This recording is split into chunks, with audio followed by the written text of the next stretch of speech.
Hi, so this is my final presentation for political philosophy since I was not able to attend class that day, unfortunately. So I did my final paper on capitalism and classic philosophers and seeing if they would approve of, especially the way capitalism is run in America and capitalism in general without regulations. So I wanted to see how that would kind of influence each other.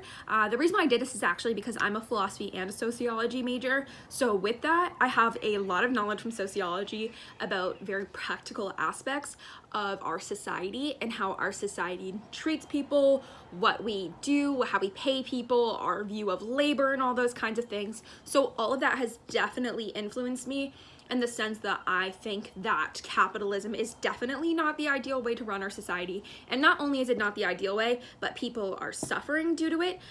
So because of that, I have sociological and evidence to back that up. But I wanted to see if I could make a final paper in political philosophy with using philosophers that necessarily don't talk about capitalism, either because it didn't exist at the time or they just didn't talk about it. So I wanted to use them and see if I could use what they say and their logical arguments to also make an argument for why capitalism is not the ideal way. I think the reason why I definitely did this as well is because philosophers have been used a lot in the Constitution per se, when we have life, liberty, and the pursuit of happiness and all those kinds of things. So it seems like we pick and choose, right, what we want to do, which of course is what makes sense. We did that. Taiwan did that when they were choosing their healthcare system. They went to a bunch of different other countries to see what they preferred, right? And they were able to make a really comprehensive and actually really good healthcare system due to that. So because of that, that has caused me to be more interested in how we can pick and choose the best parts of everything, right? So especially philosophers, so we can create kind of a more theoretical and ethical way to do things rather than just relying on statistics as well.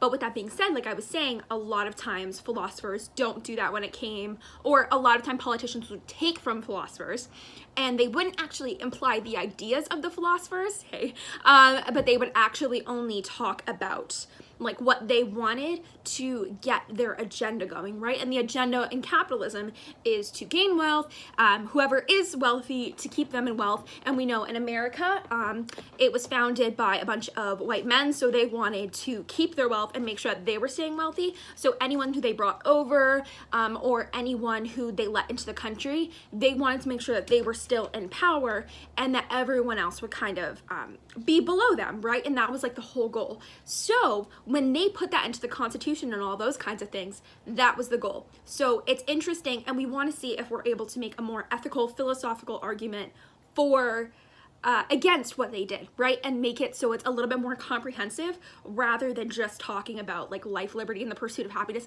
but just saying, oh, you have the right to it, but we're not going to give you it, right? So that's what I wanted to discuss, and I wanted to see if there was concrete evidence in philosophy to show kind of a precedent and make sure that people haven't always thought this way and that this isn't always the case. So I start off with even talking about Machiavelli's The Prince, and that he says that a ruler should rely on their people rather than other elite members of the society, and that's because people are easier to satisfy as all they seek is safety or non-oppression, right? So when you stick with the elite, they want power, they want money, all those kinds of things. So they're a little bit harder to satisfy because then the people are dissatisfied and potentially the people could revolt against you because they are dissatisfied. Now, what I was saying is the interesting part in America is that because we have this, we actually do have that. We are ruling by the elite, right? So we are kind of doing what Machiavelli suggests that we don't do. While I don't agree with his whole tactics and everything that he does, and I don't really agree with his philosophy, he has a good point, right? People would revolt, and you would think people would revolt. But the reason people don't revolt in America is because we separate people based in categories to make sure that we otherize them and we don't keep them together. So if the people are together as one unit, they're going to realize we're not being treated fairly. We're going to revolt against the people who are harming us. But if you keep them in separate categories and you divide them, they're not going to unionize and they're not going to stay together. So by keeping them divided, we are making sure that the elite stay in power. So the only way to combat this is to actually organize all the people together. But capitalism was created very carefully and very purposefully to make it so we are separated by like race, class, gender, sexuality, all those kinds of things. And we place emphasis on things that aren't important in order to distract from what is important, right? Like quality of life and those kinds of things. So there are people who are suffering, but we don't care because we are separated into categories and we're just otherized, right? So Machiavelli would have said that, oh, people would have organized, right? And that's why you want to satisfy the people. But the society that we have now doesn't do that because it's separated, right? So the whole point is to make people not only together, and the way that you do make them together is also by using a lot of philosophy tactics like liberalism, discussing democratic means of discussion, also making sure that no one leader is too powerful, even though I do talk about powerful leaders in the Leviathan and that, so that's not necessarily something that I agree with, but it is incorporating, I'm showing how every single philosopher, even though they believe completely different things and they have different ways of expressing things, they are also still have the end goal that people are supposed to be satisfied, and that's the best way to go. So even if Machiavelli doesn't do it from the good of his heart, he's still doing it because he thinks it's the smartest way to go. So the next person that I do talk about is actually Hobbes, and I talk about how, hi buddy, so I talk about how with Hobbes, he has a very pessimistic view of society. Let me try to.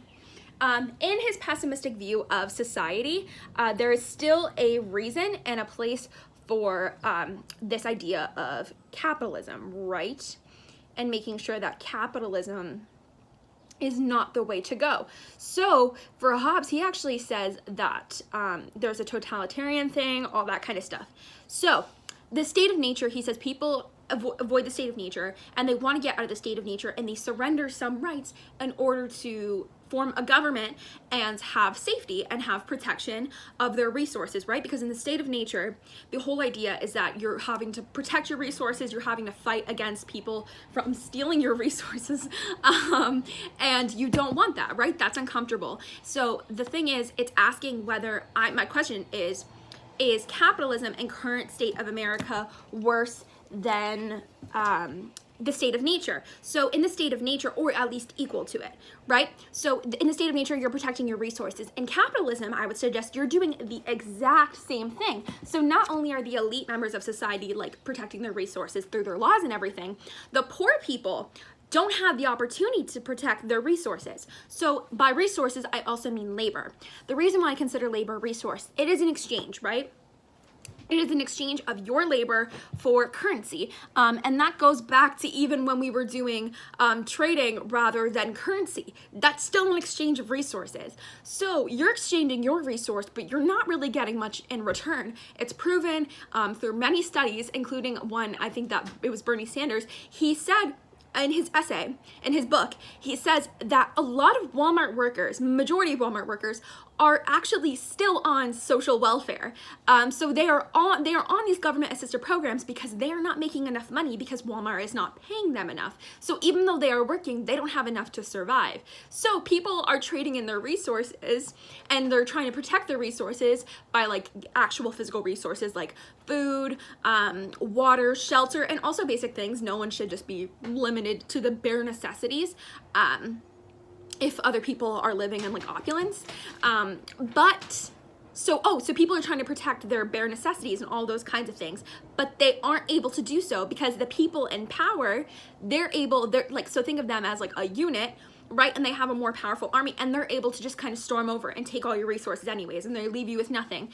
And they may leave you with like a crumb of food or give you $1 for like homeless people when like you give them like $1 on the street and then they go and are able to buy a granola bar. That's unjust. And it's honestly like living in the state of nature. So my argument is that capitalism is similar to the state of nature. So even in Hobbes's most pessimistic view, we are not satisfying the state, the idea of government is protecting your resources. So because there's so many people in poverty and the wealth gap and the wealth disparity just keeps growing, we are not able to protect those people. We are not able to protect their resources. So things need to change. And Hobbes and Locke actually both talk about civil disobedience and the ability for the people to actually revolt against their government. And when they revolt against their government, they're able to change it to make it actually function the way that a government is supposed to, by helping protect them and all those kinds of things. So that is extremely important, and it shows that they're not only as precedent, but if you use their arguments, right? So they don't specifically talk about capitalism, but if you use their arguments and talk about, oh, a government is supposed to provide this and it's supposed to be better than the state of nature. If we have such a pessimistic view of the state of nature, and yet we are still not satisfying getting over that like thing, and only a few people, only like the 1% are able to live in like opulence. I don't think people should be living in opulence either, but I'm just saying for point of reference. And even the middle class is shrinking. They show that every day. They show that the amount of people who are getting richer, the rich are only getting richer and the poor are only getting poorer. And it's only going to keep increasing if something is not done, because that is the way capitalism evolves. Other people like to say otherwise, but the people who say otherwise, it's important to look at who they are. And they're usually rich men, rich white men specifically.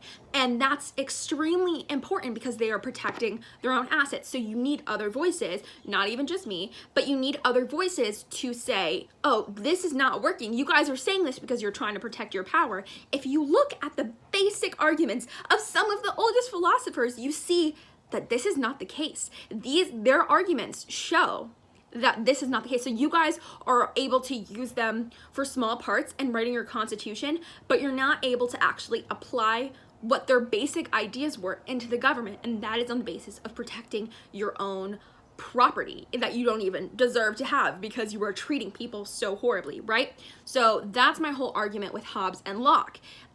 So you are not better, the capitalism and the state of America is not better than the state of nature, because people are suffering even more than they would in the state of nature. People are deprived, people are homeless, people are living in extreme poverty, people are getting shamed for buying Dunkin' Donuts coffee, which is $3 one day a week, because they're like, oh, well, you're complaining about affording your rent.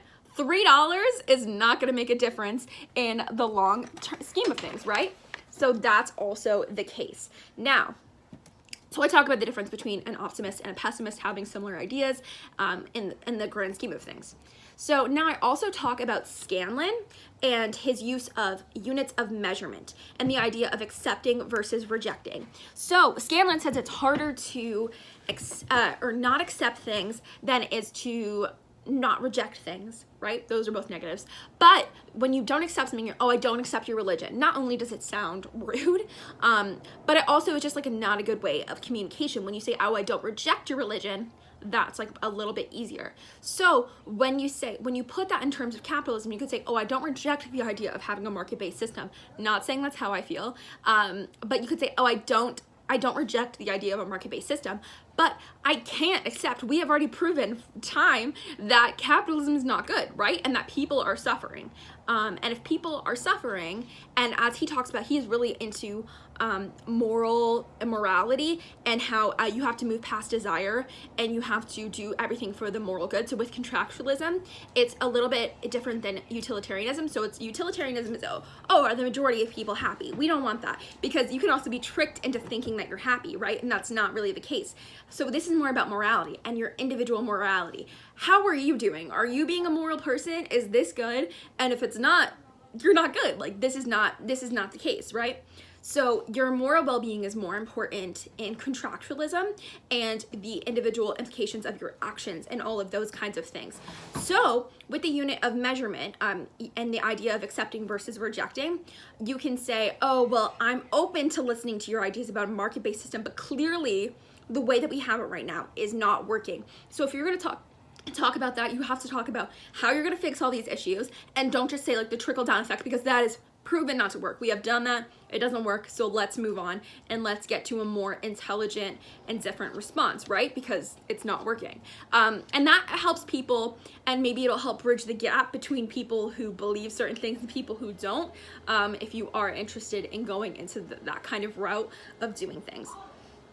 So it also says this requires a justification of actions to make sure that an action is not in isolation, that it is not made to satisfy individual desires over individual morality. So an action can't be in isolation. You can't just do an action because, oh, it's going to satisfy me. It's going to do things for me. You can't do it just in the perspective of you. Yes, individual well-being is extremely important and valuable in this, but it can't be the only thing, right? It has to be, oh, how am I affecting other people, and not the majority of people, not utilitarianism that's rejecting potentially, because what if there's a majority of white people and then there's a minority of a different race, right? You can't reject the other race just because, oh, well, the majority of people agree with this. No, the majority of people are white, so that's the reason why they agree with this, right? So like that's it. It does make contractualism a little bit more appealing because you're able to appeal to those ideas of like still incorporating other people, because it's more based on morality and all those kinds of things.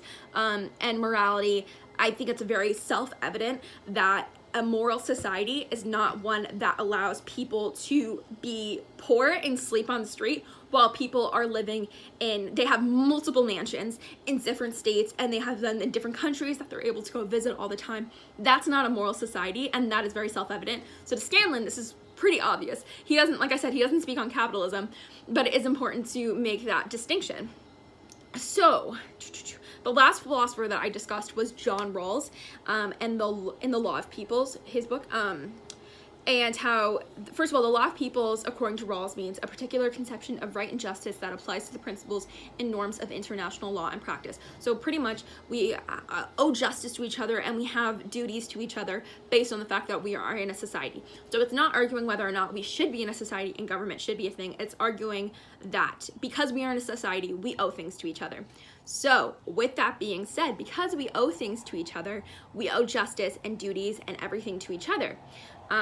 And he discusses the ideal theory that the majority of people are liberal and decent. So it kind of shows that, like, you know what you're supposed to be doing. And it also he talks about the outlaw states. And the outlaw states consist of people non-compliant with the law of peoples, thus they do not belong in a society of peoples. So those are people who are based in greed and they have the potential to dominate each other.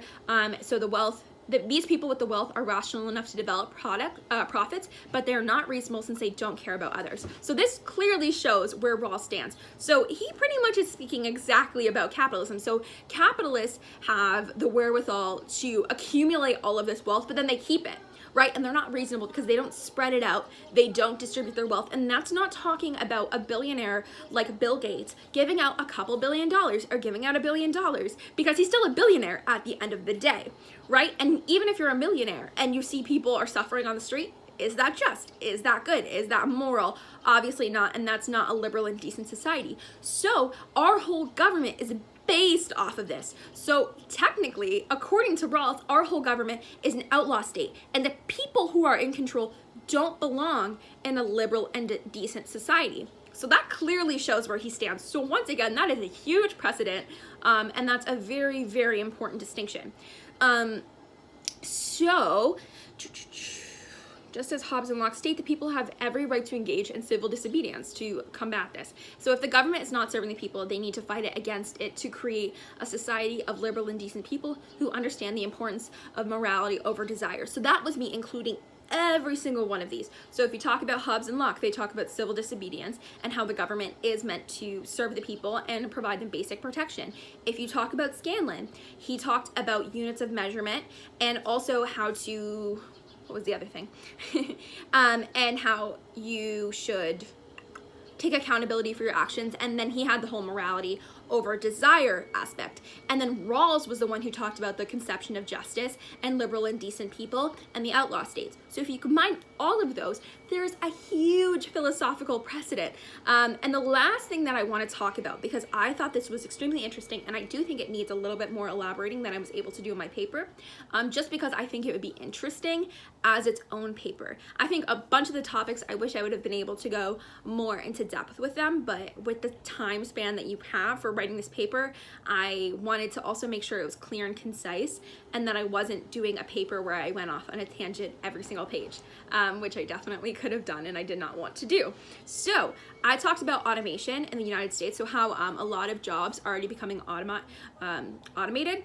So that is very clear. Even if you go into a restaurant, a lot of the times you'll see a order screen and you order there instead of with the people. There's even a few different places. I saw one online, and it's a sandwich or it's a burger place, and what they do is that they actually have machines create your burger. So you put it in the system, and the machine creates your perfect burger based on what you ordered, and the ingredients are the same every time, so it's actually a lot more precise. So that is reducing jobs a little bit, right?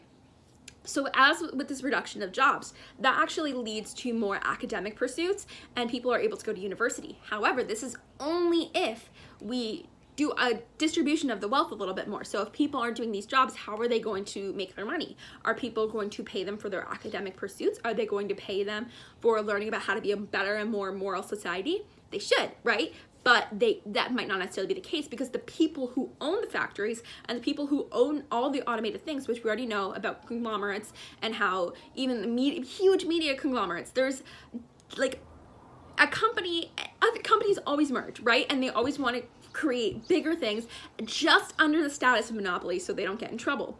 So with that being said, these people are going to control all of the wealth because all the other jobs are going to go away. Now, this is not a problem if we have a redistribution of wealth and these people are paid for their pursuits. Not only is it not a problem, but it could actually be better because it would prioritize philosophy. Moral good would be able to be discussed as having inherent value. And then with that being said, everyone would be like, oh, of course it's self-evident that people deserve a clean shelter that doesn't have water coming down from its roof. They deserve clean water. Like in Flint, Michigan, they still don't have clean water. And they also deserve food. And potentially then that's when you get to other things as well. And that's when you start thinking about further about how this is immoral that we have people living on the street and then we have people in penthouses. And also then you start going into the conversations about, oh, mental health should be paid for, healthcare should be paid for, and all of those other conversations. And that all becomes extremely important and extremely valuable. So the more philosophy that you actually do and the more sociology and all those kind of pursuits, the more academic pursuits rather than business related pursuits or any other trade, the more academics and the more better society we will be able to create, as long as we focus on the right things, of course. There are people who don't focus on the right things and will study people who believe in immoral societies and doing things for your own desires, but I think it's clearly understood that most people don't feel that way. So my whole point about automation is just that with automation, there is so much opportunity to create a better society, but that is only if we stop being greedy. And I'm not saying we, I'm saying the people at the top. And if everyone bands together and agrees, this is not okay, this is not what we want. So even you can call yourself a Republican, a Democrat, a middle person, or you can call yourself nothing, right? I call myself nothing just because I don't agree with any side, and that's a conversation for a different day. But with that being said, everyone can still come together and be like, okay, you know what? People do deserve basic rights. People aren't poor because they chose to be poor, and that's another problem. But if you study sociology, you see that that's very obvious, and you're just looking past very obvious things so you can maintain your power, and also so you can appease the idea of someone else oppressing you. So it's really important when academics are going to rise to make sure that academia does rise and that it's not just people dying or people living in extreme poverty because of these things. So America is pretty bad right now, but it has the potential to be so much worse if we don't fix things right now. So everything needs to change in order to create a better society. This is provided that we, make sure that the world survives long after the world. The Earth will always be here. A human population will be able to survive on Earth. That's, the whole conversation as well. But the whole point is that this has a precedent, and people of all sides show that they place emphasis and that they place value on philosophers. So actually read what they say, and it does fit with this. So if you have the knowledge of sociology and you have knowledge of statistics and all those kinds of things, you see if there's a problem, you use this to also see if there's a problem, and you combine those two together and you can create a really cool society, and you can create people who care and people who are compassionate and people who know how to think and be good people. I also talked about philosopher kings, but I don't have time. I've already run out of time. time. So that was my paper. That is how I feel about everything. I kind of went off on some tangents. Thank you for allowing me to submit it online. I really appreciate it. Obviously there were some hardships going on that made it a little difficult to attend class, but I'm doing better now. Also, I apologize for my cat coming into the frame a bunch. He is behind the camera right now, and I'm hoping he doesn't knock it over. So thank you so much for listening. I hope that gave clarity. And also I'm sharing this online, so if anyone sees it, you know, congratulations. So just for clarification, this is for St. John's University. Professor Lee, thank you so much. I had a really great semester, and thank you. Bye.